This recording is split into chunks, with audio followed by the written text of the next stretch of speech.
Gleisi Hoffmann assumiu há pouco mais de um mês a articulação política do governo, o Ministério das Relações Institucionais. Sua pauta tem sido polêmicas, confusões, projetos importantes e projetos perigosos.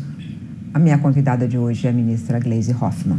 Ministra, obrigada por estar aqui. E vou começar de uma polêmica já criada por você mesma, que foi, você disse que o projeto que a anistia e até a redução de penas era discutível e da perspectiva de alguns políticos, imagino que seja assim que você tenha dito, e que era possível conversar. Logo depois, você disse que a sua fala foi mal colocada. Eu queria saber o que você queria dizer quando falou a primeira frase e como é que você pensa esse assunto agora. Não, primeiro, Miriam, é um prazer estar aqui com você. Eu sou contra o projeto de anistia. Aliás, essa é uma posição que eu tenho desde o início. O projeto que está lá é um projeto que permite um golpe continuado.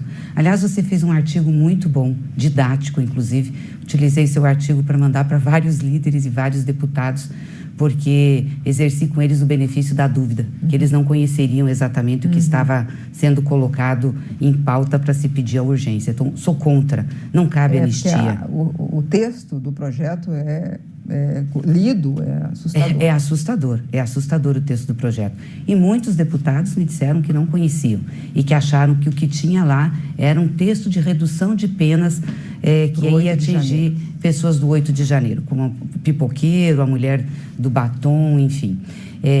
Quando eu fiz essa colocação, eu quis entender que os deputados pensavam exatamente isso, né? E cheguei até a dizer, pode ser discutível isso. Mas eu não fiz um reparo que é muito importante, que depois eu fiz, que essa questão da redução das penas só é possível se tiver um entendimento na Justiça, no Supremo Tribunal Federal. O Congresso Nacional não pode fazer redução de penas. Quem faz revisão criminal é o Poder Judiciário. Se o Poder Judiciário entender que pode fazer isso, ok, não tem problema nenhum, pode fazer. Agora, o que não se pode é o Congresso Nacional pretender discutir um projeto de anistia como está colocado lá. E o PL e o Bolsonaro... inicialmente que podia ser discutido?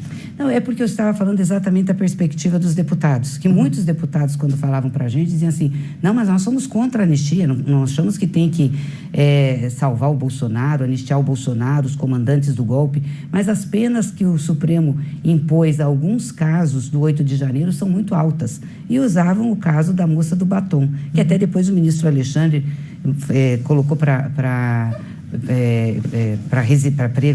prisão domiciliar, né?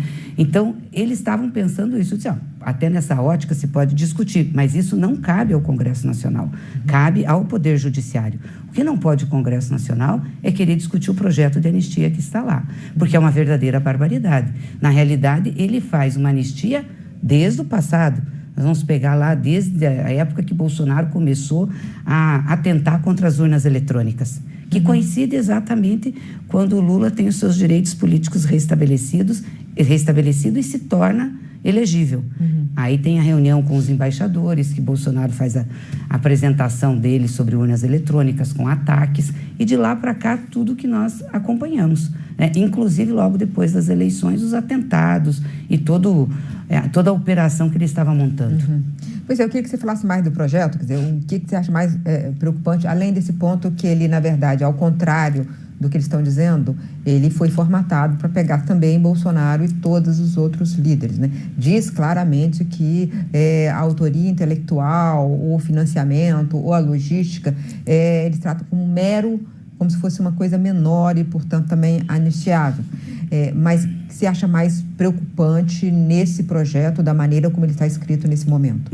Bom, ele anistia todos os fatos correlatos com isso, sejam eles políticos, eleitorais, enfim, anistia tudo. Então, pega Bolsonaro e pega os comandantes. E diz que, e aí para frente também, né? Além de para trás, até a lei ser publicada. Então, quer dizer, quem quiser fazer qualquer ato agora de atentado ao Estado Democrático de Direito já está anistiado antecipadamente, o que é um absurdo, né? Mexe no Código Penal, quer dizer, mexe na legislação, não acaba com o crime de massa, que, assim... Aqueles multitudinários, exatamente. O que várias pessoas cometem ao mesmo tempo. Não tem mais o crime contra as instituições, ou seja, tem que ser contra a pessoa individualmente. Então, limpa a área para quem quiser dar golpe. Porque é um golpe continuado. Acho que você colocou muito bem isso. É um golpe continuado. Dá um salvo-conduto para golpear o Brasil. Nós não podemos permitir isso. Nós temos uma história muito triste no país. Aliás, o que Bolsonaro fez só foi possível porque nós não trabalhamos bem com o nosso passado. Nós não fizemos nenhuma punição ao golpe de 64. Aqueles que mataram, que torturaram, aqueles que se insurgiram contra o Estado Democrático de Direito. E aí, por isso, a gente tem exatamente posições como essas. E lembrar que Bolsonaro fazia parte de um grupo das Forças Armadas que era o grupo do jogo pesado. O general Heleno era ajudante de ordem do Silvio Frota, que era a linha dura, das Forças Armadas. E é a cabeça do Bolsonaro, cabeça do brilhante Ustra, do matar, do torturar. Então, nós estamos lidando com uma situação muito crítica, não dá para flertar com isso. Por isso que o Congresso não pode sequer colocar para discussão esse projeto. E qual vai ser o comportamento do governo em relação às pessoas, os partidos e os grupos políticos da base que assinaram o requerimento de urgência? Porque tem muita gente do MDB, do PSD, do Republicanos, que também tem cargo, do PP, que também tem cargo, e do União. União, inclusive, Rodrigo Valadares, que é o autor desse relatório, nessa forma que nós estamos conversando, é do União. Sim. Olha, nós estamos conversando com os líderes e com os deputados. Como eu te disse, estamos dando o benefício da dúvida de que eles não conhecem o teor exato do projeto. Como nós estamos esclarecendo isso, eu espero, sinceramente, que esses parlamentares recuem da tentativa de fazer essa matéria ser discutida na casa, porque ela é um atentado ao Estado Democrático de Direito e vai criar uma crise com os poderes, porque seria uma afronta ao Supremo Tribunal Federal, que agora vai iniciar o julgamento daqueles que foram os comandantes do processo de golpe, Bolsonaro e mais 7 pessoas, que foram denunciadas. Então, o Congresso não pode se meter numa aventura dessa. Inclusive, outros vão ser denunciados. Porque já apareceu a denúncia e vão ser discutidas a denúncia. Exatamente, então, mas já está tem um processo em curso, né? Está um processo em curso, não cabe ao Congresso fazer esse tipo de debate.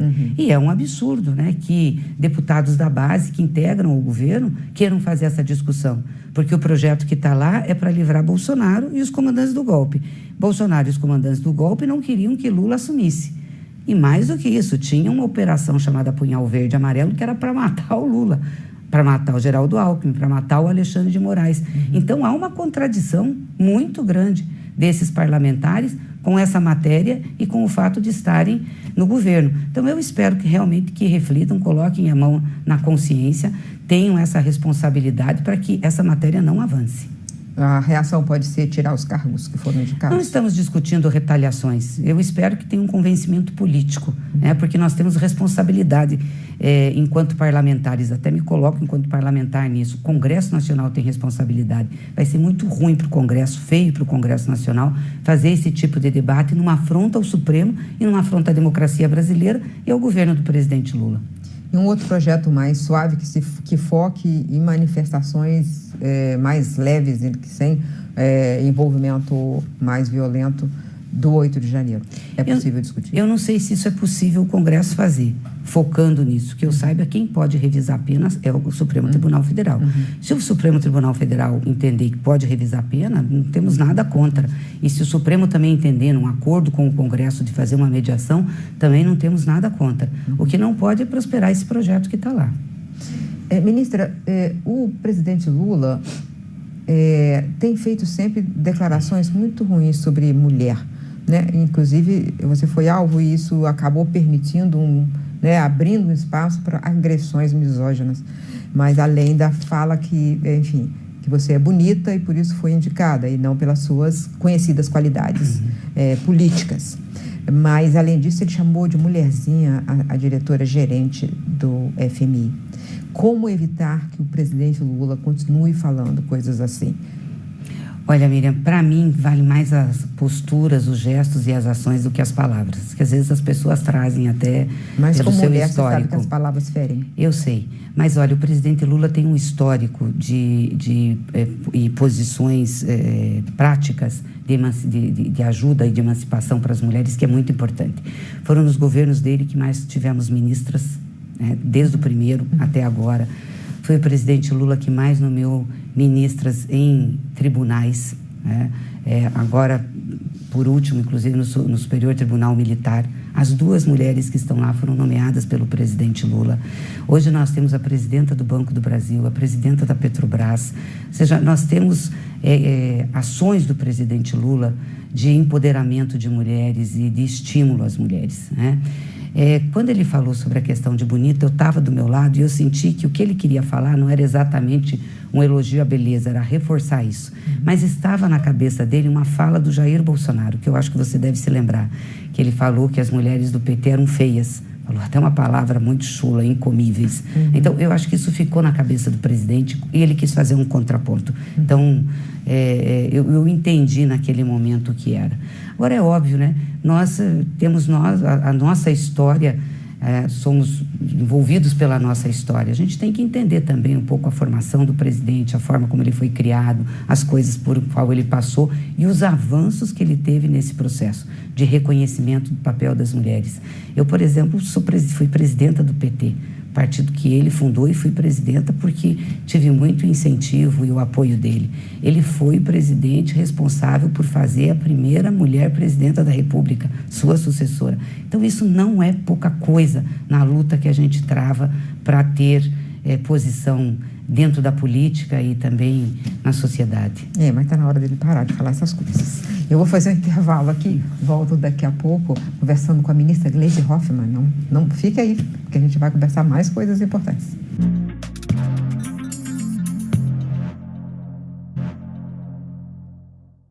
Hoje a minha entrevista é com a ministra Gleisi Hoffmann. Ministra, o projeto de isenção do imposto de renda, ele foi todo amarrado para que a compensação viesse de quem ganha mais e não paga imposto, né? E tem renda não tributada.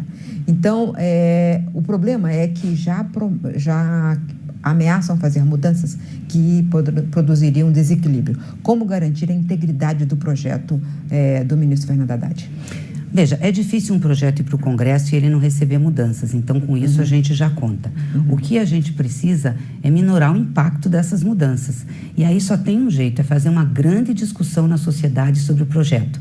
Eu não sei se você viu uma pesquisa muito interessante, tem um alto grau de aprovação esse projeto que isenta quem ganha até R$5.000, e a aprovação maior não é necessariamente para isenção, que é grande, mas é exatamente para a cobrança de quem não paga tributos.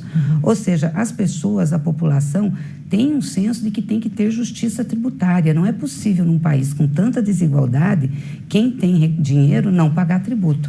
E o projeto é muito bem feito, porque ele começa o seguinte, quem ganha a partir de R$1 milhão por ano, que vai começar a pagar de 2,5% a 10% no total. Então, quem não paga vai pagar, e quem paga menos de 10% e ganha muito mais de R$1 milhão vai chegar no máximo a 10%. Então, isso não é nenhum problema para quem ganha muito. E vai dar condição de compensar quem ganha até R$5.000. E essa parte, exatamente essa parte de quem ganha mais e vai pagar tributo, é que tem maior aprovação popular. As pessoas vão dizer, tem que acontecer isso. Então, o que eu acho que a gente tem que e precisa fazer em relação ao Congresso? Um grande debate público sobre esse projeto, porque esse é um projeto que, com certeza, ele coloca um marco na discussão da justiça tributária e da justiça fiscal no país. Nós já tivemos a reforma tributária sobre o consumo, a regulamentação foi um avanço extraordinário, muito importante, e agora a gente tem que começar a ter a reforma tributária sobre a renda, sobre o patrimônio, porque nós temos uma concentração muito grande no Brasil, e esse projeto é um primeiro passo. E assim, o Ministério da Economia, o Ministério do Planejamento trabalharam muito bem o projeto. Então, eu espero que os deputados tenham sensibilidade. O relator é o deputado Arthur Lira, já tive a oportunidade de conversar com ele. Ele tem propostas, tem ideias, mas é uma pessoa que tem sempre diálogo, e eu acho que é importante a gente abrir esse diálogo, vai conversar com o Ministério da Fazenda, vai conversar com o governo, para que a gente tenha o melhor projeto possível. Os jornais hoje estão todos apavorados com o orçamento, né? Chegou a LDO disse que do ano que vem depende muito de aumento de receita, não diz como, quer dizer, é muito difícil ser aumento de receita, não vai ter aumento de imposto. As despesas cresceram, e quando aponta para 2027, aponta para um apagão orçamentário. Como discutir essa questão do orçamento, flexibilizar despesa, ou por onde ir, para que a gente tenha um orçamento mais realizável. Eu li seu artigo hoje, a sua preocupação. Você sabe que eu fui uma crítica lá atrás do arcabouço fiscal e da meta fiscal. Até tentaram usar isso como se eu fosse contra o ministro Fernando Haddad. Não era sobre isso, não. Só que mudou de ideia sobre isso, a propósito? Na realidade, eu fui vencida nessa matéria. Então, quando você é vencida na matéria, você toca. Mas foi vencido ou porque entendeu? Mas você sabe que eu me surpreendi, Miriam, com o resultado que a gente teve. Porque eu, de fato, tinha pouca crença que nós íamos conseguir fazer um ajuste fiscal e conseguir ter o déficit zero como nós tivemos, né? E eu me surpreendi, o governo conseguiu, o ministro Fernando Haddad conseguiu. Não foi pouca coisa o que nós fizemos. Em 2023, nós tivemos um déficit de 2,3%. Nós viemos para 2024 com déficit de 0,1%. Não tem, agora, nesse período, nenhum país que fez um ajuste como esse. Talvez a Argentina, e não estou achando que o que eles fizeram é correto. É muito grande o que foi feito em termos de orçamento. Se nós pegarmos outros países da Europa, enfim, você vai ver que todos têm déficit orçamentário. Até o Fundo Monetário Internacional disse isso, não tem como não ter déficit orçamentário. Então, nós fizemos um ajuste e eu ficava impressionada e ainda fico com os ataques do mercado a isso, como se a gente não tivesse feito um esforço para isso. Fizemos um ajuste. A LDO de 26 está trazendo um superávit de 0,25. Eu acredito que nós vamos fazer. O ministro Fernando Haddad tem se esforçado muito sobre isso. E a questão da receita, a gente tem realizado. E não é com o aumento da carga tributária, com o aumento de imposto, como está bem explícito na lei. É com um esforço e com medidas que são necessárias. Por exemplo, você falou dos benefícios fiscais hoje no seu artigo. Eu também acho que nós temos que mexer com benefícios fiscais. É 5% do PIB? É 5% do PIB, é alto demais. Então, já tem uma conversa, inclusive o presidente Hugo Motta já falou isso, até com o presidente Lula, com o ministro Fernando Haddad, que o Congresso tem que fazer uma revisão. Teve um projeto no estado do Rio de Janeiro muito interessante, que eu acho que a gente tem que beber dessa fonte, em que eles fizeram um corte linear de 10% dos benefícios para fazer uma economia. Nós podemos fazer isso, vamos ver quais são os benefícios, como é que a gente pode fazer, e eu acho que o Congresso está com essa consciência, pelo menos o presidente Hugo Motta está com essa consciência. Então, nós podemos fazer isso durante o ano. Nós temos condições de ter receitas que não sejam tributárias. Para uma pauta de esquerda, ali estão os privilégios, ali moram os privilégios. É verdade, moram muitos privilégios ali, a gente precisa enfrentar. E eu lembro que a gente tentou enfrentar isso no Congresso, o ministro Fernando Haddad tentou enfrentar isso, e o Congresso passou o projeto de benefícios, né? Você lembra de prorrogação de benefícios. Então, eu acho que o Congresso está sentindo também agora que precisa tomar uma iniciativa mais estrutural de contas públicas. Então, quer dizer, o que a gente chama de despesas tributárias tem que entrar nisso, como um grande item para fazer um equilíbrio fiscal. Mas reduzir emendas nem pensar, o Congresso não quer nem ouvir falar disso. É muito difícil, né? Porque qual é a força que se tem para reduzir emendas? O que a gente pode fazer é limitar. Hoje está limitado em 50 bilhões. É um valor muito alto, muito expressivo, já fui muito crítica disso, mas isso foi, digamos, conquistado pelo Congresso, está dado. Vamos tentar fazer com que essa execução seja a melhor possível. E muitos parlamentares têm compreendido isso, inclusive de colocar emendas em projetos que são projetos estruturantes. Por exemplo, saúde, que a gente precisa muito, que nós vamos ter agora, e o ministro Padilha está trabalhando nisso, que é a questão dos exames e também dos exames e das cirurgias eletivas. Nós vamos precisar de recursos para isso, fazer os mutirões nos estados. Então, eu, por exemplo, quero colocar parte das minhas emendas para esse tipo de ação, para que a gente ajude a população lá no Paraná, que é o meu estado, a ter acesso com mais rapidez a esses procedimentos. Então, eu acho que dá para conversar com o Congresso nesse sentido. A PEC da segurança, né? É uma proposta do governo, mas os governadores ou estão céticos, ou estão indiferentes, ou estão contra mesmo. Como fazer essa PEC da segurança avançar? O que você já sentiu no Congresso? Avança? Eu acho que avança. Foi muito boa a recepção que nós tivemos pelos líderes quando a gente foi lá com o ministro Lewandowski apresentar. Porque a PEC, ela não interfere na política dos estados, não interfere na autonomia dos estados para tratar com segurança. Ela organiza o sistema. Porque hoje você tem Polícia Federal, Polícia Rodoviária Federal, Polícia Penal, Polícia Militar, Polícia Civil, Guarda Municipal. Ou seja, você tem o município, você tem o Estado, você tem a União atuando. Se não tiver uma coordenação e uma organização e integração dessas forças, a coisa não dá certo, que é o que nós estamos assistindo. Por que na saúde dá certo? Porque você tem o SUS, que é o Sistema Único de Saúde. Qual é o papel da União, do Estado, dos municípios e como atuar de forma integrada. O SUAS, que é da assistência social, também. A educação. Ou seja, são sistemas complexos que precisam a atuação dos 3 entes. A segurança também precisa. Então, a criação do SUSP, a constitucionalização, ela é importante. Além disso, ela deixa claro os papéis das polícias. E a Polícia Federal passa a ter um papel que é importante, que é a atuação interestadual, no território nacional, nas grandes operações, que é o papel da Polícia Federal. Então, dá condições para a Polícia Federal atuar de maneira mais firme, que é o que nós precisamos, que é combater o crime organizado, que cabe à União. Não cabe ao governo federal fazer o policiamento ostensivo de rua, mas cabe fazer as operações, exatamente. Portos, aeroportos, fronteiras, enfim, e as organizações criminosas. Então, eu acho que foi bom, o pessoal compreendeu. Claro que eu vi a oposição batendo, porque isso é uma pauta da oposição. Eu também acho que eles ficaram um pouco incomodados, porque é a primeira vez que o governo federal decide realmente apresentar uma discussão. E, além disso, tem outras ações de segurança do governo federal. A questão dos telefones celulares que está acontecendo, a devolução, o roubo, o combate ao roubo de celulares e as operações da polícia que logo vão ser lançadas também. Ministro, eu tenho muita coisa para perguntar aqui, mas o programa está acabando. Seu futuro político em 2026 volta a disputar um mandato na Câmara, volta para o Senado, vai para algum outro cargo, permanece no Ministério? Quero uma pergunta, quero uma resposta. Não vai esse negócio de estar muito longe, não, porque 2026 está aí mesmo. Eu não conversei com o presidente Lula sobre isso. Se ele avaliar que tem que ficar até o final do governo, eu vou ficar. Obviamente que tem que discutir também as nossas estratégias eleitorais. Eu acho que o PT precisa ter uma bancada forte para a eleição de 2026. Mas dividido como ele está nessa eleição interna, como é que ele vai conseguir se unir? Isso não é termômetro para disputa eleitoral. O PT sempre teve discussões internas acaloradas e sempre teve 3 candidatos à presidência. Mas quando eu disputei, tinha 5. Então, não tem... E é bom porque faz o debate, isso reaviva o partido. Esse não é um problema do PT. Mas o PT já foi criado assim. É a eleição de 2026 como um todo? Como um todo. Nós temos que ter bancada, não só o PT, mas essa bancada do campo da centro-esquerda. Nós elegemos 69 deputados na eleição passada.